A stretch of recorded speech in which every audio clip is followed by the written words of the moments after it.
que je regrette, c'est que en fait, le Premier ministre n'a pas répondu précisément à la question qui consistait à redéfinir la place de la France dans le Pacifique et finalement de rassurer nos alliés, qu'ils soient australiens, américains ou japonais, sur le fait que la France est une puissance du Pacifique Ouest. Néanmoins, ce que je retiens, c'est que pour la première fois, je pense, le Premier ministre a été clair en disant qu'il souhaitait que la Nouvelle-Calédonie reste dans la France. C'est ce que nous attendions depuis longtemps.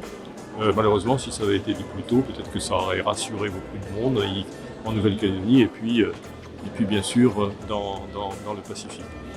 Et puis ce que je vais aussi affirmer, c'est que la solidarité nationale, alors que l'épidémie de la Covid a frappé la Nouvelle-Calédonie depuis début septembre, la solidarité nationale a joué à plein et ça, je pense qu'il faut en être très reconnaissant à l'État et à la France.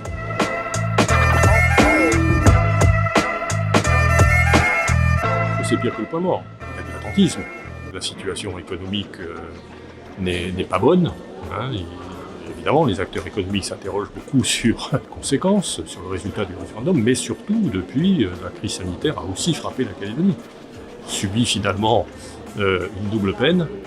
Quand on est un homme politique, ce qui est essentiel avant tout, c'est de penser à sa population. Et cette population, je vous répète, quel que soit son choix d'avenir, souhaite que le plus rapidement possible, cette séquence soit terminée et qu'on passe à autre chose. Et cette autre chose, c'est qu'enfin, on puisse construire un avenir commun en Nouvelle-Calédonie, dans lequel chacune de nos populations se retrouvera, et que cet avenir commun se construit dans la France.